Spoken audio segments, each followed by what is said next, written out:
पाठ क्रमांक 4. विजेचा प्राथमिक परिचय. Basic introduction of electricity. पदार्थ. ज्या वस्तूला वजन असते, जी वस्तू जागा व्यापते व ज्या वस्तूची ज्ञानेंद्रियास जाणीव होते त्या वस्तूला पदार्थ असे म्हणतात. घनरूप, वायुरूप आणि द्रवरूप असे 3 प्रकारचे पदार्थ असतात. उदाहरणार्थ लोखंड, ऑक्सिजन, पाणी इत्यादी असे प्रत्येक पदार्थ मूलद्रव्यापासून बनलेले असतात.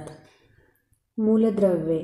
ज्या पदार्थाचे रासायनिक प्रक्रियेने साध्या पदार्थात अपघटन करता येत नाही अशा पदार्थाला मूलद्रव्य म्हणतात.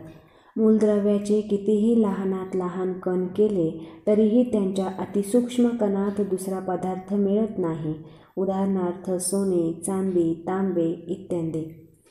संयुगे. 2 किंवा 2 पेक्षा अधिक मूलद्रव्यांच्या विशिष्ट प्रमाणातील रासायनिक मिश्रणाने तयार झालेल्या पदार्थाला संयुगे असे म्हणतात. उदाहरणार्थ पाणी, H2O, मीठ, NaCl इत्यादी. मिश्रण. 2 किंवा 2 पेक्षा अधिक पदार्थ रासायनिक क्रिया न होताच कोणत्याही प्रमाणात एकत्र मिसळली जाऊन तयार झालेल्या पदार्थाला मिश्रण असे म्हणतात. उदाहरणार्थ सागरातील पाणी. कोणताही पदार्थ हा असंख्य सूक्ष्म कणांनी बनलेला असतो. त्या सूक्ष्म कणास अणुरेणू असे म्हणतात. रेणू, मॉलिक्यूल. मूलद्रव्यांचे अथवा संयुगांचे सर्वच्या सर्व गुणधर्म असलेल्या व स्वतंत्र अस्तित्व असलेल्या लहानात लहान कणास रेणू असे म्हणतात.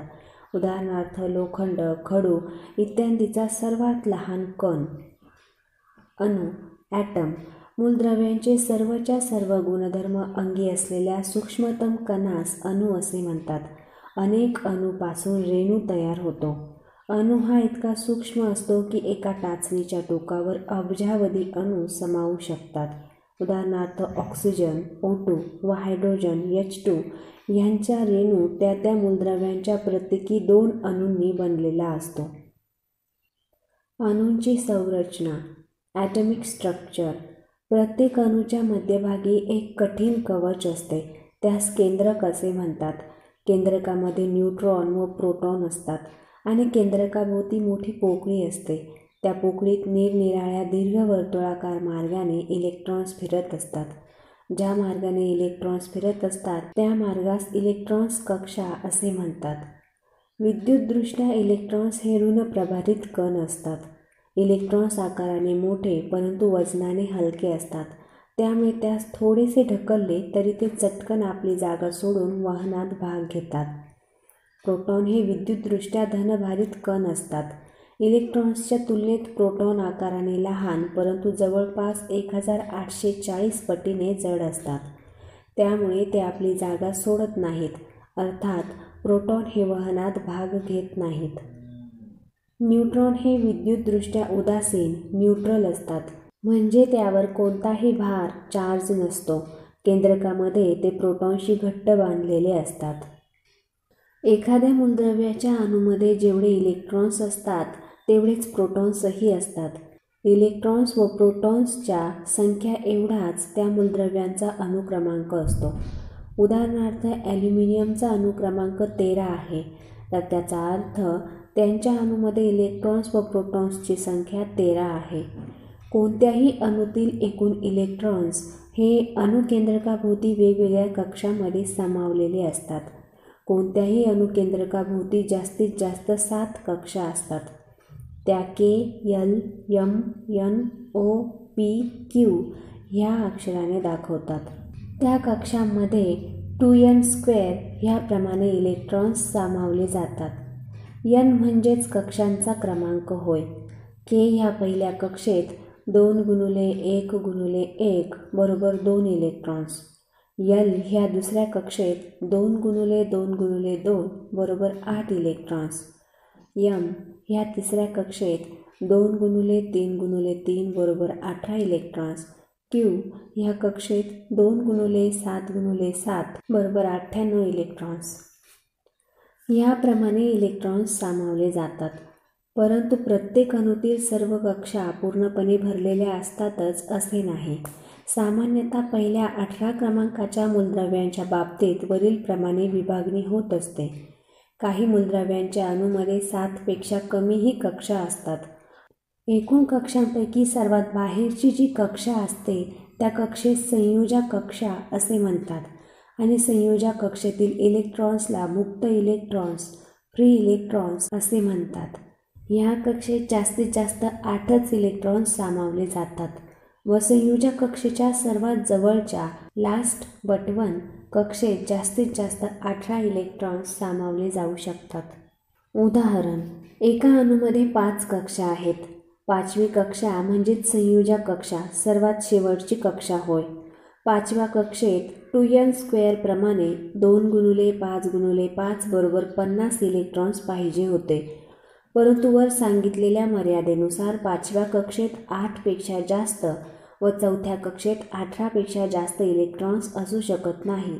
म्हणून त्या अणूच्या पहिल्या कक्षेत 2, दुसऱ्या कक्षेत 8, तिसऱ्या कक्षेत 18, चौथ्या कक्षेत 18 व 5व्या आणि अंतिम कक्षेत 4 इलेक्ट्रॉन्स सामावले जातात.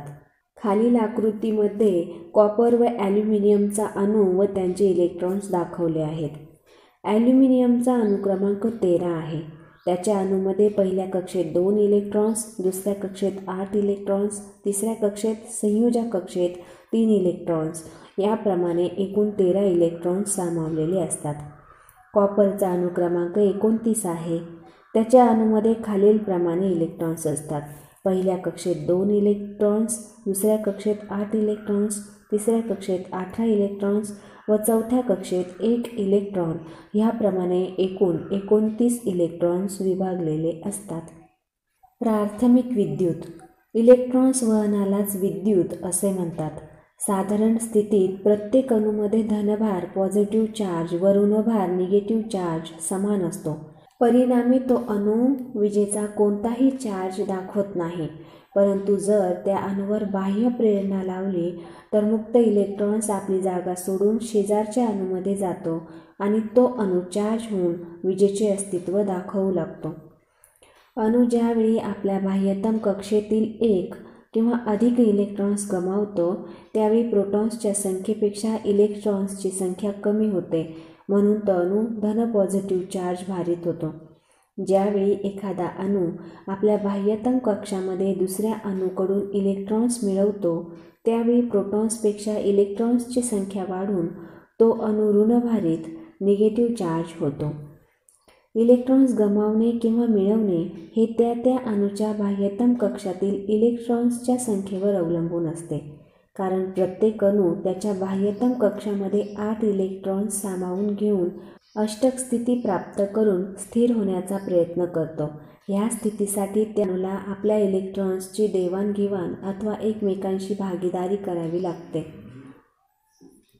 उदाहरण, एका अणूला अष्टक स्थिती प्राप्त करण्यासाठी 5, 6 किंवा 7 इलेक्ट्रॉन्सची आवश्यकता असेल तर अशावेळी त्या अणूला तेवढे इलेक्ट्रॉन्स मिळवण्यापेक्षा आपल्यातील 1, 2 किंवा 3 इलेक्ट्रॉन्स दुसऱ्या अणूला देणे सोपे जाते. म्हणून अशावेळी तो अणू आपले इलेक्ट्रॉन्स गमावतो आणि पॉझिटिव्ह चार्ज धारण करतो.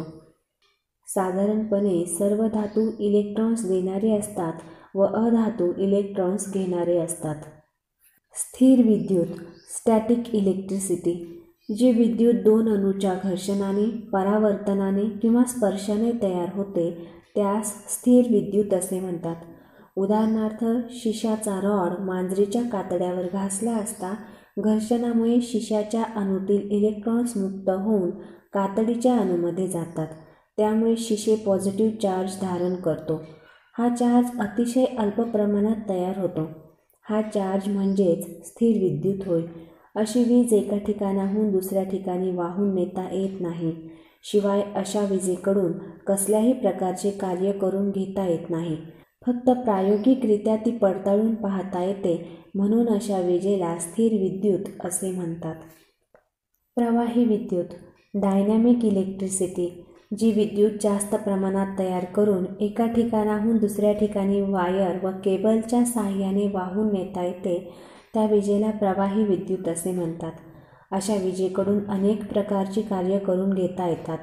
स्थिर किंवा प्रवाही विद्युत निर्माण करण्यासाठी अणूमधील इलेक्ट्रॉन्सचे वहन होणे अत्यावश्यक असते आणि इलेक्ट्रॉन्सचे वहन होण्यासाठी पदार्थाच्या अणूला काहीतरी बाह्य प्रेरणा द्यावीच लागते. अर्थातच विद्युत ऊर्जा निर्माण करण्यासाठी बाहेरून दुसरी ऊर्जा द्यावी लागते. यावरून घर्षणाशिवाय खालील पद्धतीनेही वीज निर्मिती शक्य होते. उष्णतेने वीज निर्मिती. थर्मोकपल. काही पदार्थांना उष्णता दिली असता त्याच्या अणूतील इलेक्ट्रॉन्स मुक्त होतात, तर काही पदार्थांचे अणू इलेक्ट्रॉन्स सामावून घेतात. याच तत्वावर उष्णतेने वीज निर्मिती होते. त्यासाठी दोन वेगवेगळे धातू एकत्र जोडून त्यांच्या जंक्शन पॉईंटला उष्णता दिली जाते. उष्णतेने त्या धातूच्या अणूमधील इलेक्ट्रॉन्स मुक्त होतात व वीज निर्मिती होते. ह्यास थर्मोकपल इलेक्ट्रिसिटी असे म्हणतात आणि एकत्र जोडलेल्या पॉईंटला थर्मोकपल असे म्हणतात. उदाहरण: कॉपर व झिंक हे वेगवेगळे धातू एकत्र जोडून त्यांच्या जंक्शन पॉईंटला उष्णता दिल्यास उष्णतेमुळे कॉपरचे इलेक्ट्रॉन्स मुक्त होऊन झिंकच्या अणूमध्ये सामावले जातात. त्यामुळे कॉपर हा पॉझिटिव्ह व झिंक हा निगेटिव्ह चार्ज होतो. अशा चार्ज झालेल्या दोन्ही धातूंच्या टोकामध्ये गॅल्व्हनोमीटर जोडल्यास मीटरच्या काट्याच्या हालचालीवरून वीज निर्मिती झाल्याचे दिसून येते. अशा प्रकारे थर्मोकपलच्या साहाय्याने निर्माण झालेल्या विजेचा उपयोग थर्मामीटर, रेडिओ मायक्रोमीटर इत्यादींमध्ये केला जातो. प्रकाशाने वीज निर्मिती. फोटो इमिशन पद्धतीमध्ये निर्वात नळी व्हॅक्यूम ट्यूबमधील पत्र्यावर प्रकाश किरणे पडताच इलेक्ट्रॉन्स मुक्त होतात. हे इलेक्ट्रॉन्स कॅथोडकडून मुक्त होऊन ॲनोडकडे आकर्षिले जातात. त्यामुळे पॉझिटिव्ह चार्ज व निगेटिव्ह चार्ज तयार होऊन वीज निर्मिती होते. रासायनिक क्रियेने वीज निर्मिती. दोन वेगवेगळे धातू ॲसिडमध्ये बुडवून ठेवल्यास त्या धातूमधील इलेक्ट्रॉन्स मुक्त होऊन वीज निर्मिती होते. या तत्वावर वीज निर्मिती केली जाते. उदाहरण: सौम्य गंधक आम्लात कॉपर व झिंक ह्या वेगवेगळ्या धातूच्या पट्ट्या बुडवून ठेवल्यास रासायनिक क्रिया होते. त्यामुळे कॉपरचे इलेक्ट्रॉन्स मुक्त होऊन झिंकमध्ये सामावले जातात. त्यामुळे कॉपर हा पॉझिटिव्ह चार्ज व झिंक हा निगेटिव्ह चार्ज होऊन वीज निर्मिती होते. अशा प्रकारची वीज सेल व बॅटरीकडून मिळवता येते. चुंबकाने वीज निर्मिती. एकाच चुंबकाच्या दोन ध्रुवामध्ये धातूची तार ठेवून फिरवली असता त्या तारेकडून चुंबकीय रेषा कापल्या जातात आणि त्या तारेमध्ये वीज निर्मिती होते. अशा प्रकारची वीज जनरेटरकडून मिळवता येते. विद्युत राशी व त्यांची एकके. Electrical quantities and their units. विद्युत भार. Electrical charge. अणूमधील इलेक्ट्रॉन्स कमी किंवा जास्त होणे म्हणजेच इलेक्ट्रिक चार्ज विद्युत भार होय. हा क्यू ह्या अक्षराने दाखवतात व कुलोम्बमध्ये मोजतात. 1 कुलाम्ब बरोबर 6.242 गुणिले 10⁸80 इलेक्ट्रॉन्स. निगेटिव्ह व पॉझिटिव्ह असे दोन चार्ज असतात. अणूमध्ये प्रोटॉन्सपेक्षा इलेक्ट्रॉन्स कमी झाल्यास पॉझिटिव्ह चार्ज व इलेक्ट्रॉन्स हे प्रोटॉन्सपेक्षा जास्त झाल्यास निगेटिव्ह चार्ज निर्माण होतो. दोन समान चार्जेसमध्ये अपसरण व विजातीय चार्जेसमध्ये आकर्षण होते. आकर्षण अथवा अपसरणाची प्रेरणा ही त्या दोन चार्जेसच्या किमतींच्या समप्रमाणात व दोन चार्जमधील अंतराच्या वर्गाच्या व्यस्त प्रमाणात असते. प्रेरणा बरोबर पहिला चार्ज गुणिले दुसरा चार्ज भागिले दोन चार्जमधील अंतराचा वर्ग. F बरोबर Q1 गुणिले Q2 डिवायडेड बाय D चा वर्ग. विद्युत प्रवाह. Electrical current. इलेक्ट्रॉन्सचे वहन म्हणजेच विद्युत प्रवाह होय. हा I ह्या अक्षराने दाखवतात व ॲम्पियरमध्ये मोजतात. I बरोबर कुलाम्ब अपॉन सेकंद ॲम्पियर. म्हणजेच चार्ज Q बरोबर प्रवाह गुणिले वेळ ॲम्पियर. इलेक्ट्रॉन्स वाहण्याचा दर म्हणजे ॲम्पियर होय. याची सांकेतिक खूण A हे आहे. ॲम्पियर बरोबर कुलाम्ब भागिले सेकंद. 1 ॲम्पियर बरोबर 6.242 गुणिले 10⁸80 इलेक्ट्रॉन्स पर सेकंद. एखाद्या तारेतून इलेक्ट्रिकल करंट वाहून न्यावयाचा झाल्यास त्या तारेच्या एका टोकास पॉझिटिव्ह व दुसऱ्या टोकास निगेटिव्ह चार्ज जोडल्यास तारेच्या अणूतील मुक्त इलेक्ट्रॉन्स हालचाल करतात. तारेच्या ज्या टोकास निगेटिव्ह जोडलेले असेल त्या टोकाकडील इलेक्ट्रॉन्स समान चार्जेसमुळे दूर ढकलले जातात आणि पॉझिटिव्ह टोकाकडे विरुद्ध चार्जेसमुळे आकर्षिले जातात. म्हणजेच इलेक्ट्रॉन्स हे निगेटिव्हकडून पॉझिटिव्हकडे वाहतात. अशा प्रकारच्या इलेक्ट्रॉन्सच्या वहनाला इलेक्ट्रॉनिक करंट असे म्हणतात. प्रारंभिक सिद्धांतानुसार विद्युत मंडळात करंट हा सप्लाय सोर्सच्या पॉझिटिव्ह टोकाकडून निगेटिव्ह टोकाकडे वाहतो असा आधार घेतला जातो. अशा करंटला कन्व्हेन्शनल करंट असे म्हणतात.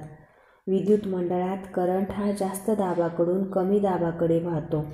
यावरून कन्व्हेन्शनल करंटची दिशा व इलेक्ट्रॉनिक करंटची दिशा एकमेकांच्या विरुद्ध असते असे दिसून येते. विद्युत विरोध इलेक्ट्रिकल रेझिस्टन्स. विद्युत प्रवाह वाहत असताना त्यास जो अडथळा विरोध होतो त्या अडथळ्यास विद्युत विरोध असे म्हणतात. याची सांकेतिक खूण R असून एकक ओहम हे आहे. Electromotive force EMF. इलेक्ट्रॉन्स वाहण्यासाठी अर्थात करंट वाहण्यासाठी ज्या दाबाची आवश्यकता असते त्या दाबास इलेक्ट्रोमोटिव्ह फोर्स असे म्हणतात. याची सांकेतिक खूण E असून एकक व्होल्ट हे आहे. Terminal voltage. विद्युत पुरवठा करणाऱ्या साधनाच्या दोन टर्मिनलवर मिळणाऱ्या विद्युत दाबास टर्मिनल व्होल्टेज असे म्हणतात. याची सांकेतिक खूण VT अशी आहे व एकक व्होल्ट आहे. हा नेहमी E पेक्षा कमी असतो. Potential difference PD. विद्युत मंडळातील दोन टोकांमधील विद्युत दाबाच्या फरकास पोटेन्शियल डिफरन्स असे म्हणतात. याची सांकेतिक खूण E असून एकक व्होल्ट हे आहे. हा सुद्धा V पेक्षा कमी असतो. Voltage drop.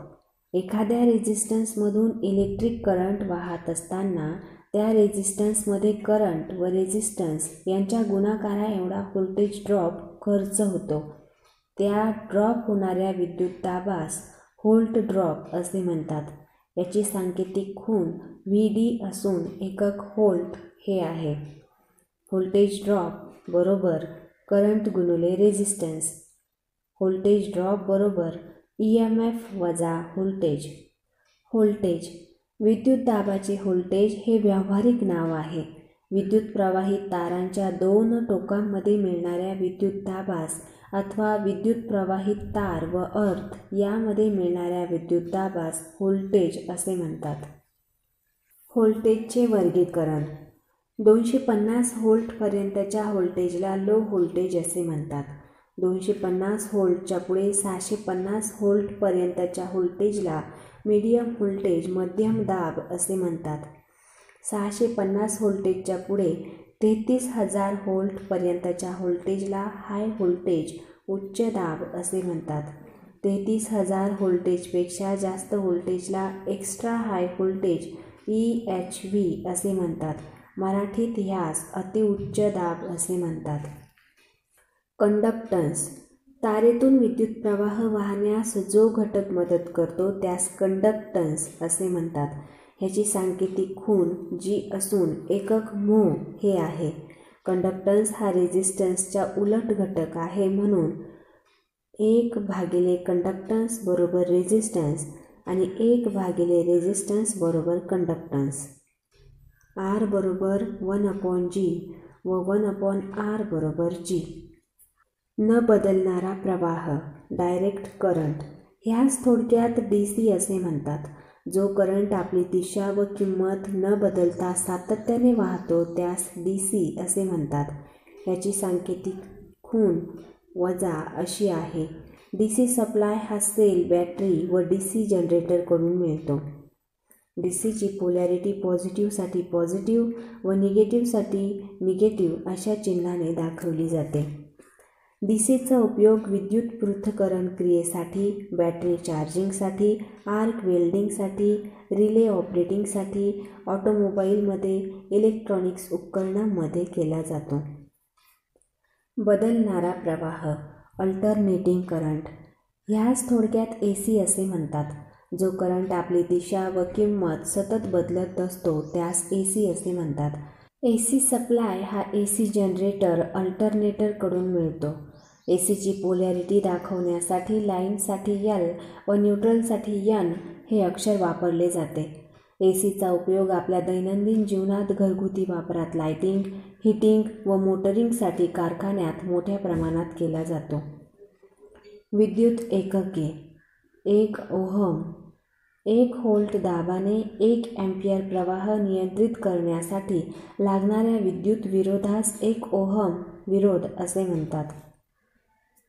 आंतरराष्ट्रीय व्याख्या: 106.3 सेंटीमीटर लांब, 14.4521 ग्रॅम वस्तुमानाच्या 1 चौरस मिलीमीटर क्षेत्रफळ असलेल्या शुद्ध पाऱ्याचे तापमान 0°C असताना त्यातून DC पाठवल्यास DC प्रवाहास होणाऱ्या विरोधास 1 ओहम विरोध असे म्हणतात.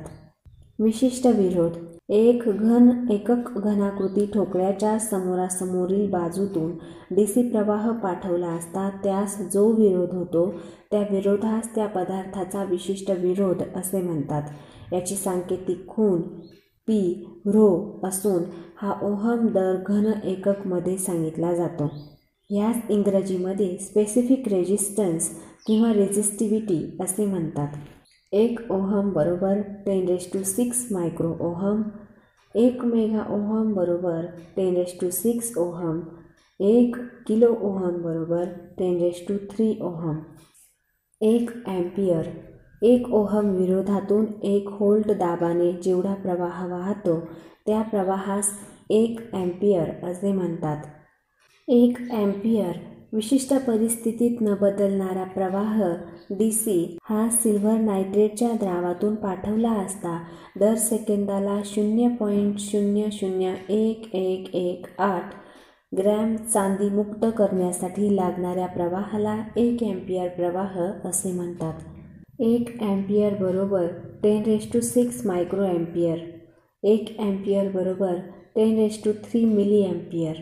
1 किलो अँपिअर बरोबर 10⁻³ अँपिअर. 1 मिली अँपिअर बरोबर 10⁻³ अँपिअर. 1 व्होल्ट: 1 ओहम विरोधातून 1 अँपिअर प्रवाह वाहण्यासाठी आवश्यक असणाऱ्या विद्युत दाबास 1 व्होल्ट असे म्हणतात. एका सेकंदात 6.24 × 10⁻18 एवढे इलेक्ट्रॉन्स मुक्त करण्यासाठी आवश्यक असणाऱ्या विद्युत दाबास 1 व्होल्ट असे म्हणतात. जेव्हा एक विद्युतवाहक कंडक्टर एका सेकंदात 1 वेबर चुंबकीय रेषात बदल निर्माण करत असेल तर त्या कंडक्टरमध्ये निर्माण होणाऱ्या विद्युत दाबास 1 व्होल्ट असे म्हणतात. आंतरराष्ट्रीय व्याख्या: 20°C तापमान असताना स्टँडर्ड वेस्टर्न सेलचा EMF म्हणजे 1 व्होल्ट असतो.